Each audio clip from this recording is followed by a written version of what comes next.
Fala aí, pessoal, tudo certo? Vamos estar aqui hoje resolvendo o nosso terceiro simulado com 5 questões de provas anteriores da SpaceX. Bora lá para mais um simulado? Questão 1, eis o enunciado. Um átomo neutro do elemento genérico A, ao perder 2 elétrons, forma um cátion bivalente contendo 36 elétrons. O número atômico deste átomo A é... Bom, pessoal, essa daqui é uma questão muito simples mesmo, né? Que envolve conceitos bem simples de química. E a gente, para poder resolver essa questão, a gente deve relembrar aqueles conceitos, né, iniciais de química, que é o conceito de átomo, né, átomo neutro aqui no caso, e também de íons, tá certo? Bom, só para a gente relembrar aqui o que é um átomo neutro, né? Átomo neutro é aquele átomo que apresenta carga nula, ou seja, a gente tem aqui que o número de prótons é igual ao número de elétrons. Como o próprio nome sugere, é um átomo neutro. Ele não apresenta excesso nem de carga positiva, nem de carga negativa. O número de prótons e elétrons são iguais. Bom, então ele chama esse átomo neutro aqui, genérico, né, de A. Então a gente tem aqui o átomo neutro. E fala que ao perder 2 elétrons, ou seja, né, ao se transformar no íon, ele forma um cátion bivalente. Bom, um átomo neutro pode acontecer duas coisas com ele. Ele pode perder elétron. Se ele perde elétron, ele se transforma num íon de carga positiva, o qual nós chamamos de cátion, ok? Carga positiva. E ele pode também ganhar elétrons, né? Se ele ganha elétrons, ele pode ganhar elétrons. Se ele ganha um ou mais elétrons, ele vai se transformar num íon de carga negativa, porque ele vai ter um excesso de elétrons. E esse íon é chamado de ânion, né? E por ter um excesso de carga negativa de elétrons, então ele apresenta carga negativa. Bom, então ele está falando aqui o seguinte, que esse átomo A, ao perder 2 elétrons, ou seja, ele tinha um total de elétrons ali que a gente vai tentar descobrir qual é, e ao perder 2 elétrons, ele vai formar um cátion. Então vai ser esse mesmo átomo aqui, né, A, só que com uma carga aqui mais 2. Ele é um cátion bivalente, ou seja, cátion é positivo, bivalente significa uma carga mais 2 aqui, significa que ele perdeu 2 elétrons. A gente deve se relembrar também que todo átomo ele é representado por seu número de massa, que a gente chama de A, e por seu número atômico, que a gente chama de Z. Lembrando aqui que Z é o número atômico, né, de um átomo, ok? Número atômico. O número atômico de um átomo nada mais é que o número de prótons daquele átomo, quantos prótons ele apresenta. E no átomo neutro a gente tem número de prótons igual ao número de elétrons. Bom, o que o exercício está nos pedindo aqui é o número atômico deste átomo A, do átomo neutro A. Bom, fica fácil saber, né, pessoal? Olha só.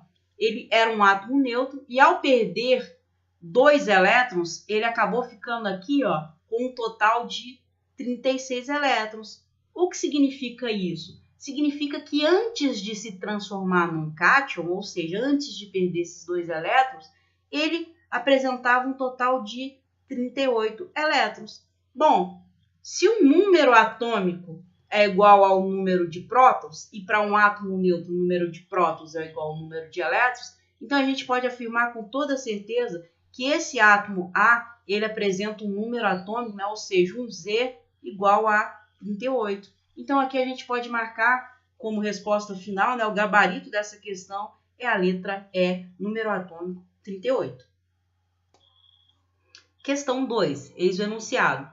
Na indústria de alimentos, para se evitar que a massa de pães e biscoitos fique com aspecto amarelado, utiliza-se como aditivo um ácido orgânico fraco, monoprótico, o ácido propanoico. Considerando a constante de ionização do ácido propanoico igual a 1 vezes 10 a menos 5 e as condições de temperatura e pressão de 25 graus Celsius em 1 atm, o pH aproximado de uma solução de concentração 0,001 mol por litro desse ácido é... Bom, pessoal, aqui a gente tem uma questão que envolve os conceitos, né, conhecimentos básicos de equilíbrio químico. Vamos, então, à resolução dessa questão.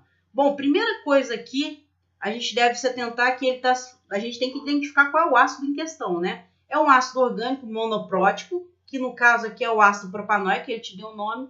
Representando estruturalmente, a gente tem essa estrutura aqui para o ácido propanóico. Ele é um ácido carboxílico que apresenta 3 carbonos. Então, ó, 1, 2, 3 carbonos. E como todo ácido carboxílico, o que acontece com ele? Quando ele é colocado em água, ele sofre ionização, tá certo? Ele perde o seu hidrogênio aqui ionizado, né? E esse ácido, por ser um ácido fraco, quando ele sofrer ionização, ele vai nos gerar aqui um equilíbrio químico. Então, eu represento com uma setinha que vai e uma setinha que vem. O que a gente vai ter aqui, então, quando esse ácido sofrer ionização? A gente vai ter essa estrutura aqui, ó. A gente vai ter o íon carboxilato, né, que é resultante da perda do hidrogênio, mais o H+, que é o nosso hidrogênio.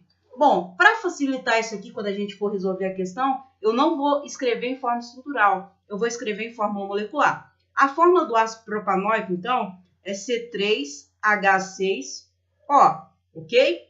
Esse íon aqui, carboxilato, nada mais é do que a fórmula do ácido propanóico, só que sem o hidrogênio. Então, eu vou representá-lo por C3H5O2, me desculpem que aqui é um 2, e uma carga negativa. E aqui a gente tem o H+. Bom, se a gente tem aqui um equilíbrio químico, a gente pode expressar esse equilíbrio químico por uma constante, né? Como a gente está falando de um ácido que é colocado em água, então a gente tem a constante de ionização. A constante de ionização nada mais é do que o Ki.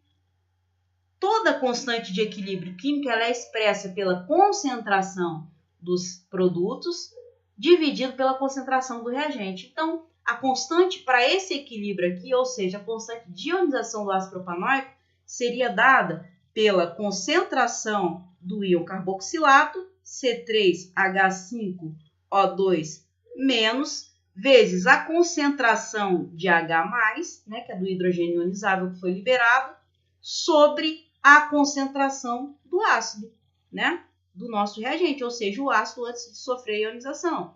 Então, a gente tem essa constante de ionização aqui. Bom, o que ele quer saber é o pH dessa solução. Só que olha o seguinte, ácido propanóico é um ácido fraco. O que isso significa? Significa que quando a gente coloca esse ácido aqui em água, não vamos ter 100% disso aqui e 100% de H+. Ou seja, ele é um ácido que ele sofre ionização muito baixa, né? Se eu coloco 100 moléculas desse ácido aqui, eu não vou ter 100 íons carboxilatos e 100 íons H+. Uma parte só desse ácido inicial aqui é que vai gerar esses dois íons aqui. Bom, para a gente calcular o pH, a gente precisa saber, né, primeiramente, a concentração de íons H+. E a gente pode afirmar aqui, ó, com toda certeza, que a concentração disso aqui, a concentração de C3H5O2 menos é igual à concentração de H+.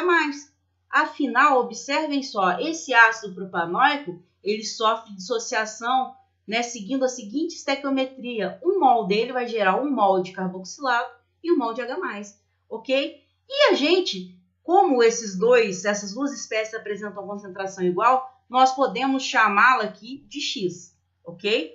Bom, como que a gente faz para determinar a concentração de H+, então? A gente vai ter aqui o seguinte, ó.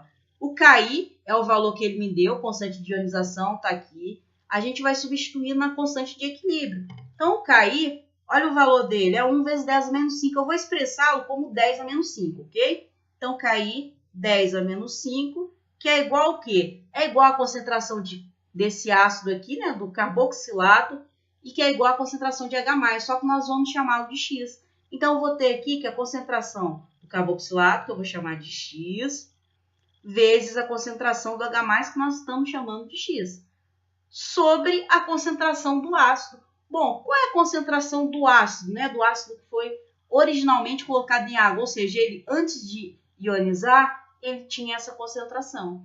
0,001 é o mesmo que 10 a menos 3, ok? Então, resolvendo isso daqui, a gente vai ter o seguinte, nós teremos, ó, que x vezes x é x ao quadrado, vai ser igual a 10 a menos 5 vezes 10 a menos 3. Ou seja, x ao quadrado é igual a 10 a menos 8. né? Para a gente determinar o valor de x, basta a gente tirar aqui, ó, raiz quadrada de 10 a menos 8, né? A gente simplifica esse 8 com o 2 aqui da raiz, a gente vai ter que o valor de x é 10 a menos 4, ok? Bom, mas x não é o valor de H+, então a gente pode afirmar aqui, ó, que a concentração de H+ é igual a 10 a menos 4 mol por litro, que é igual à concentração do íon carboxilado. Bom, se eu tenho a concentração de H+, eu posso facilmente calcular o pH. pH é dado por pH é igual a menos log da concentração de H+. Então, como que vai ficar isso aqui?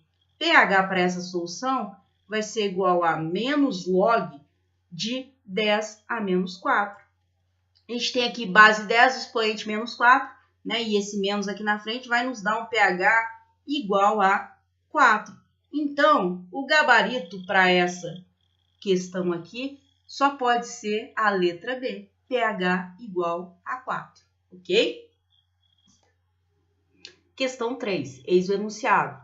Os elementos químicos berílio, magnésio e estrôncio, de números atômicos 4, 12 e 38, respectivamente, situam-se no grupo 2 da tabela periódica dos elementos químicos. Supondo-se as seguintes transformações. Aqui a gente tem o berílio, né? Aqui representado aqui por Be, o magnésio representado por Mg e o estrôncio representado por Se. Está mostrando aqui o que a gente chama de energia de ionização. Está demonstrando aqui o berílio, o magnésio e o estrôncio antes e depois de perder um elétron, tá certo? Formando, então, cátions. Bom, observe o seguinte, sabendo-se que E1, tá aqui em cima, esse E1 representa o valor da primeira energia de ionização do átomo de berílio, E2 representa o valor da primeira energia de ionização do átomo de magnésio, e E3 representa o valor da primeira energia de ionização do átomo de estrôncio. Pode-se afirmar que, ocorridas as transformações, a relação entre os valores de E1, E2 e E3 será... Bom, pessoal, é uma questão que envolve propriedades periódicas, né? Mais especificamente, energia de ionização. Então, a gente deve, no primeiro momento, se relembrar que energia de ionização, que eu vou chamar aqui de EI, né? É a energia necessária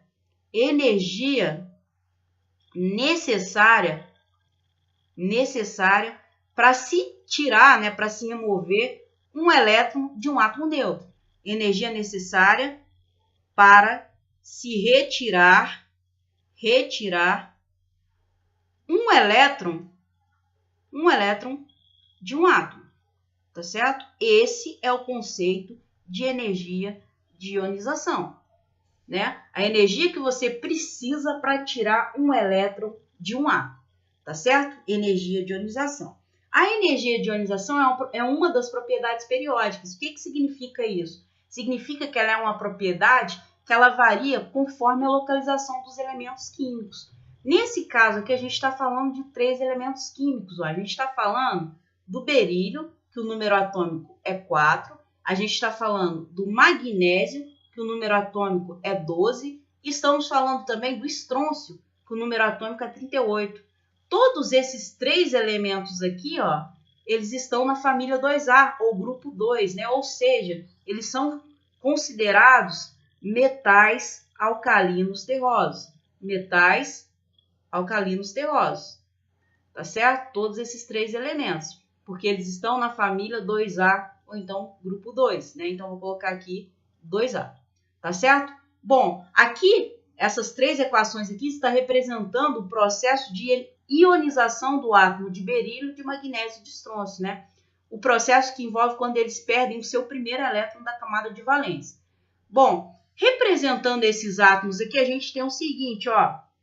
O átomo de berílio, ele está no segundo período. Então, ele tem 2 camadas eletrônicas, né? Nessa última camada aqui, estão os 2 elétrons de valência dele, que eu vou representar aqui em vermelho, tá certo? O átomo de magnésio, ele está no terceiro período. Então, ele tem um total de 3 camadas eletrônicas, né? Então, os 2 elétrons dele estão nessa última camada aqui, que é a camada de valência. Já o átomo de estrôncio, ele está no quinto período. Então, ele tem 1, 2, 3, 4, 5 camadas. E os elétrons de valência dele, os 2 elétrons de valência, estão aqui na última camada, né? Na camada 5. Então, aqui eu tenho berílio, aqui eu tenho o átomo de magnésio e aqui eu tenho o átomo de estrôncio. Bom, pessoal, por que eu estou fazendo esses desenhos aqui, né? Estou fazendo pelo seguinte fato.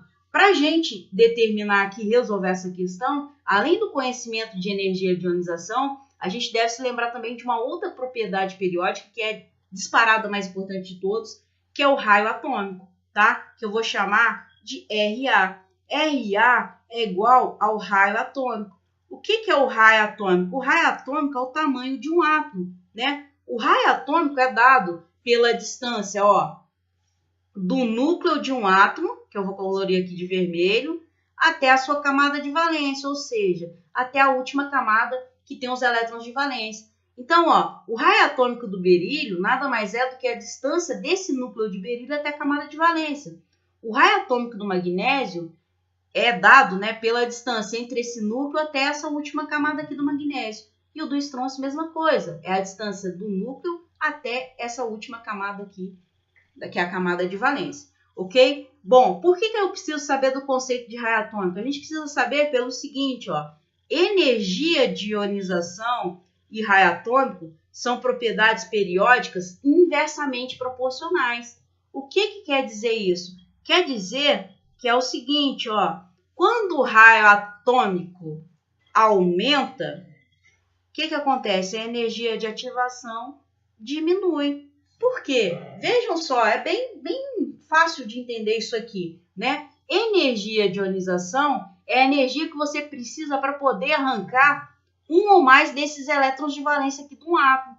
Então, observe comigo o seguinte, ó. Se eu tenho um átomo pequeno como o berílio, o que acontece? Esses 2 elétrons de valência do berílio, eles estão muito próximos do núcleo. Então, eu tenho elétrons negativos e um núcleo positivo. O que vai acontecer? Esses prótons, né, esse núcleo positivo, ele vai atrair mais fortemente os elétrons. Então, aqui, ó, eu tenho uma atração muito grande entre o núcleo do berílio e os elétrons de valência.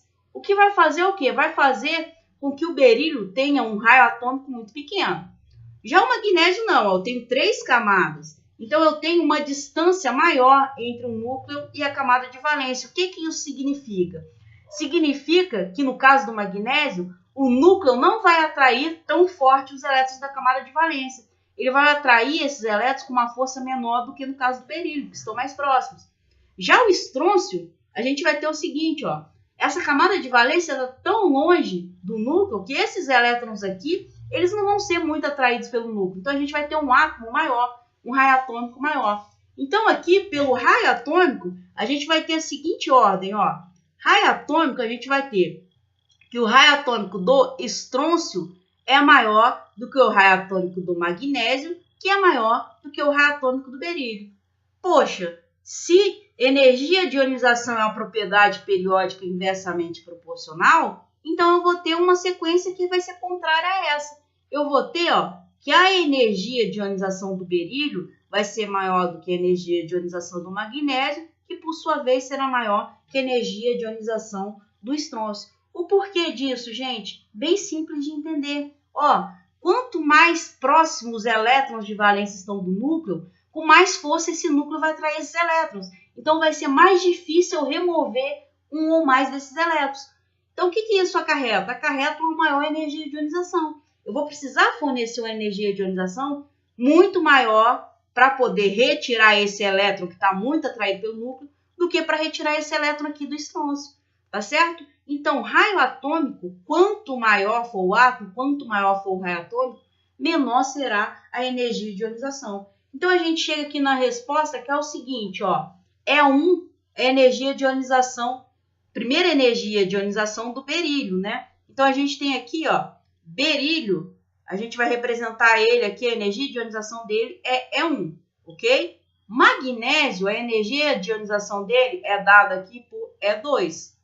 E estrôncio, a energia de ionização aqui no exercício, né, na questão, ele foi representado como E3. Então, a gente tem a seguinte ordem, ó. energia de ionização do berílio, né, que é 1, é maior do que E2, que é maior que E3. O que nos dá um gabarito aqui, que é a letra A. E1 é maior que E2, que é maior que E3. Tudo bem? A gente encerra aqui, então, o nosso gabarito. Questão 4. Eis o enunciado. Considere o gráfico abaixo da reação representada pela equação química dada aqui embaixo, né, onde a gente tem N2, nitrogênio gasoso, reagindo com 3 mols de hidrogênio gasoso, H2, produzindo 2 mols de NH3 gasoso, amônio, certo? Ele nos dá aqui um gráfico, né, representando aqui, tendo informações importantes sobre essa reação, né? E relativo a esse gráfico, ele nos dá aqui 3 afirmativos para a gente julgar quais são verdadeiros, ok? Uma questão básica de termoquímica, vamos então à resolução dessa questão. Bom, primeiramente aqui a gente deve perceber que essa é uma reação que envolve aqui a produção de amônia a partir dos gases nitrogênio e hidrogênio. Nesse gráfico aqui, ele representa alguns pontos importantes com relação a essa reação. Bom, olha só, aqui ó, N2 mais 3H2, nós temos os reagentes dessa reação. E aqui 2 mols de NH3 nós temos o produto. Observe que nesse gráfico a gente tem aqui a representação dos valores da energia envolvida nessa reação, certo? Então, a partir desse gráfico aqui, observando o gráfico, a gente chega a alguns valores importantes que vão nos auxiliar a observar se essas afirmativas aqui, qual é verdadeira e quais são falsas. Bom, primeira afirmativa, ele está falando o seguinte: o valor da energia envolvida por 1 mol de NH3 formado é 22 quilocalorias. Bom, essa energia aqui que ele está falando nada mais é do que a entalpia, né? O ΔH, a variação de entalpia. E se vocês se recordam muito bem, a variação de entalpia, que é o ΔH, ela é dada pela diferença da entalpia dos produtos menos a diferença da entalpia dos reagentes. E nesse gráfico aqui a gente pode obter, né, os valores da entalpia do reagente dos produtos e podemos calcular o ΔH para essa reação. Bom, ΔH para essa reação, vamos lá. Entalpia dos produtos. Está aqui os nossos produtos, ó. Veja só qual é a entalpia dos produtos, qual é a energia dos produtos. A gente tem um valor de menos 22, ok? Menos a entalpia dos reagentes. Aqui está o nosso reagente. Veja qual é o valor. 0 quilocalorias. Então, o ΔH dessa reação aqui é dado por ΔH igual a menos 22 menos 0. O que nos dá um ΔH aqui de menos 22 quilocalorias, ok? Então, essa reação aqui de formação de 2 mols de amônia, que se dá a partir da reação entre nitrogênio gasoso e 3 mols de hidrogênio, ela libera 22 quilocalorias, tá certo? O que ele está falando aqui é que o valor da energia envolvida por 1 mol de NH3 formado é 22 quilocalorias. Conseguem perceber que essa é uma afirmativa falsa? Olha só, esse valor de 22 quilocalorias, na verdade se deve à formação, ó, de 2 mols de NH3, né? Não é de 1 mol. Então, a gente tem aqui o seguinte, ó, 2 mols de NH3, quando são formados 2 mols, a gente tem a liberação de 22 quilocalorias. Para 1 mol de NH3, a gente vai ter a metade de energia liberada, né? A gente vai ter aqui, então, um valor de 11 quilocalorias, o que nos faz aqui perceber que essa afirmativa primeira aqui é uma afirmativa falsa, né? Esse valor aqui está errado, ok? Segunda afirmativa, o valor da energia de ativação dessa reação é 80 quilocalorias. Bom, para resolver isso aqui, a gente deve se lembrar o que é energia de ativação. A energia de ativação, vou chamá-la aqui de EAT, é a energia necessária para uma reação ocorrer, tá? Qualquer reação química, para que ela comece, né, para que ela se inicie, é necessário que se atinja um nível mínimo de energia. E esse nível, né, essa energia necessária para uma reação ocorrer é chamada de energia de ativação. E graficamente a gente consegue perceber que a gente consegue prever o valor da energia de ativação. A energia de ativação, ela é dada pelo complexo ativado, tá certo? Vou escrever aqui como CA, menos a entalpia dos reagentes. Observem só, complexo ativado. Complexo ativado, gente, é o máximo da curva aqui do gráfico da termoquímica, tá? Você tem aqui uma reação que ela começa com a energia dos reagentes, vai se processando e chega na energia dos produtos.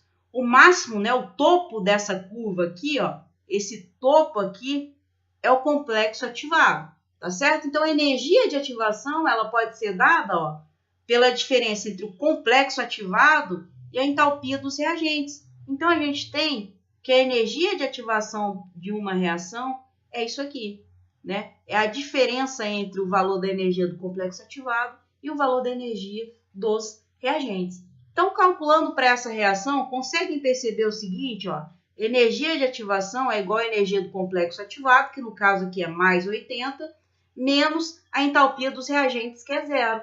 Isso aqui nos dá um valor de energia de ativação igual a mais 80 quilocalorias, né? O que procede, né? O que está de acordo com o que estamos afirmando aqui. Então, essa afirmativa é verdadeira.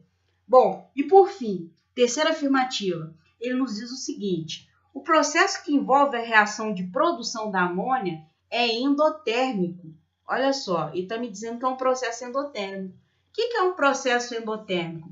É um processo que envolve o consumo de energia, né? É aquele processo que ele vai apresentar uma diferença de uma variação de entalpia maior que zero, ou seja, positivo. Isso é um processo endotérmico, né? E contrário ao processo endotérmico, a gente tem um processo exotérmico, que é quando o ΔH é menor que zero, ou seja, o ΔH é negativo. Daí nós teremos um processo exotérmico ou exotérmico, tanto faz. Bom, a gente calculou aqui a variação de entalpia para essa reação e a gente chegou num valor negativo, né, de menos 22 quilocalorias. O que significa que essa reação aqui é um processo, né, uma reação que não é endotérmica, mas sim exotérmica.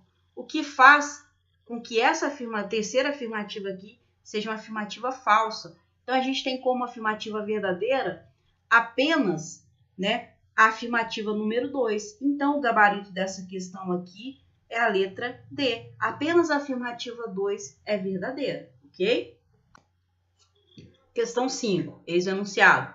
A fabricação industrial do ácido sulfúrico envolve 3 etapas reacionais consecutivas, que estão representadas abaixo pelas equações não balanceadas, né? Nós temos aqui 3 etapas diferentes. Considerando as etapas citadas e admitindo que o rendimento de cada etapa de obtenção do ácido sulfúrico por esse método é de 100%, então a massa de enxofre, S8, necessária para produzir 49 gramas de ácido sulfúrico, H2SO4, é... Bom, a gente tem aqui uma questão de estequiometria, né? Um caso especial de estequiometria, que é o caso em que a gente tem reações consecutivas. Vamos, então, resolver essa questão. Bom, antes de iniciar a resolução dessa questão, eu vou reescrever essas 3 etapas aqui, certo? Primeira etapa, a gente tem um enxofre, S8, reagindo com oxigênio, O2, produzindo SO2, dióxido de enxofre. Segunda etapa, eu tenho SO2 reagindo com oxigênio gasoso, O2, produzindo SO3. E na terceira etapa, eu tenho SO3 reagindo com água, produzindo finalmente o ácido sulfúrico, cuja fórmula é H2SO4. Bom, observe que aqui ele diz o seguinte, ó, observe as equações não balanceadas, né?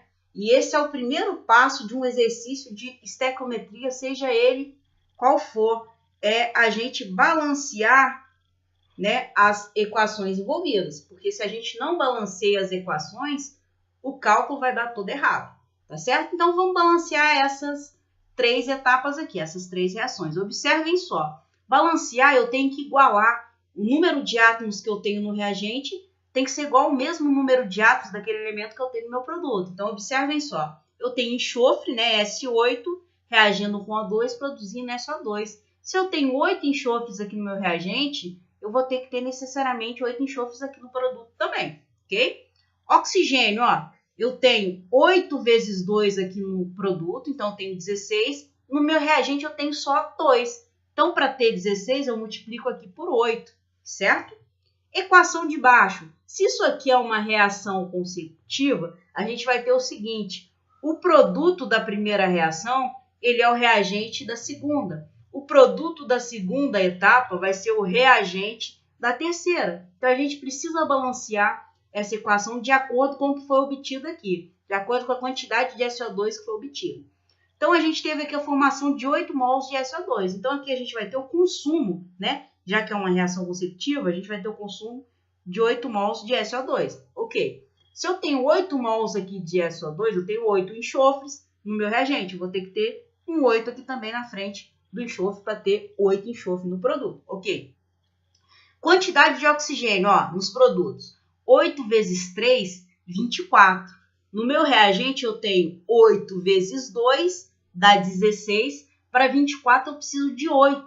Que número que eu multiplico por 2 que eu obtenho 8? 4, ok? Como é uma reação consecutiva, como eu disse para vocês, o produto da segunda etapa vai ser o reagente da terceira, o que significa se foram produzidos 8 mols de SO3, aqui haverá o consumo de 8 mols de SO3.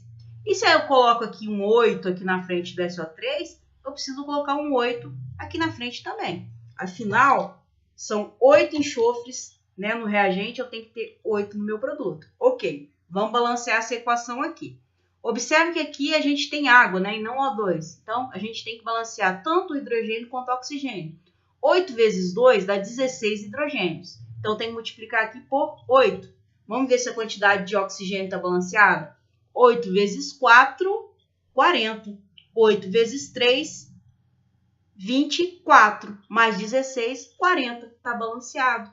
Agora, o que a gente faz, pessoal? É uma reação consecutiva. O que eu produzi aqui na minha primeira etapa, eu consumi na segunda. Então, a gente pode cancelar, né, as espécies aqui, ó. Então, observe só, na primeira etapa, o SO2 é formado, mas ele é consumido na segunda etapa, então eu corto. Na segunda etapa, o SO3 é formado, mas ele é consumido na terceira etapa, então eu corto. Então, a gente vai ter aqui a nossa equação geral, né, equação global para essa reação aqui, que vai ser o seguinte: a gente vai somar tudo que sobrou aqui, ó. Sobrou S8 mais, observem só, eu tenho 8O2 mais 4O2, então eu tenho um total de 12 oxigênios. Então, mais 12 O2, né? Tá aqui, O2. Bom, eu tenho também água. São quantos mols de água? Observem só, 8 mols. Então, 8H2O, correto? Acabei tudo que eu tinha aqui no reagente. E o que eu tenho no meu produto? O meu produto é o produto ali de interesse, né? Que é o ácido sulfúrico que é de interesse. Então, eu tenho 8 mols de H2SO4. Bom, a gente tem aqui a nossa equação global, né? Equação geral, e é dessa equação geral que a gente vai fazer os cálculos estequiométricos para chegar a esse valor aqui que ele está pedindo. Bom, então vamos lá o seguinte, ele deu aqui, ó, os valores de massa atômica do hidrogênio, do enxofre e do oxigênio. Bom, e observe o que ele está pedindo. Ele está perguntando qual é a massa de enxofre S8 necessária para produzir 49 gramas de ácido sulfúrico. Então, ele está relacionando, é uma relação, ó, massa de enxofre com massa de ácido sulfúrico. Então, somente essas duas substâncias que nos interessam. Não nos interessa oxigênio nem H2O para o cálculo estequiométrico, ok? Então, a gente faz a seguinte reação, a seguinte relação, me desculpem. Enxofre S8, ele é dado, a gente vai ter aqui uma massa molar de 8 vezes 32, né? Então, a gente vai ter aqui uma massa de 256 gramas por mol, ok? Mesma coisa para o ácido sulfúrico, ó. Ele é H2SO4. A gente vai ter aqui 2 hidrogênios vezes 1, a gente vai ter 2. 1 enxofre vezes 32, a gente vai ter aqui 32. E 4 oxigênios, né, que tem uma massa de 16 gramas cada. Então, a gente vai ter aqui um total de 64 gramas. O que a gente vai ter aqui, então, a massa molar, ou seja, a massa de 1 mol de H2SO4, é 98 gramas. Então, 98 gramas por mol, ok? Então, a gente vai fazer o cálculo estequiométrico da seguinte maneira. A gente vai relacionar a quantidade de enxofre, né, com a quantidade de ácido sulfúrico. Ou seja, a partir de tantos gramas de enxofre, eu produzo tanto de ácido sulfúrico. Então, vamos lá essa relação. Observe o seguinte, a gente vai ter aqui uma relação que é a seguinte, ó. 256 gramas de enxofre, S8, produz quanto de ácido sulfúrico? Produz 8 mols de ácido sulfúrico, né? Só que cada mol de ácido sulfúrico tem um peso, né, uma massa molar de 98. Então, a gente vai ter aqui, ó, 8 vezes 98, tá certo? 8 vezes 98, que vai nos dar um valor de 784 gramas, ok? Bom, ele quer saber quanto de enxofre. Então, X gramas de enxofre vão ser necessários para produzir quanto? Para produzir 49 gramas de ácido sulfúrico, tá certo? Gramas de ácido sulfúrico. Resolvendo isso daqui, a gente chega a um valor de X, né? A gente vai ter aqui, então, resolvendo isso, a gente vai ter 256 vezes 49 dividido por 784. Dividido por 784. Isso aqui nos vai dar um valor de 16 gramas. Ou seja, são necessários 16 gramas de enxofre para poder ter a produção aqui de 49 gramas de ácido sulfúrico. Então, o gabarito dessa questão aqui é a letra C. 16 gramas de enxofre são necessários para produzir 49 gramas de ácido sulfúrico. Tudo bem?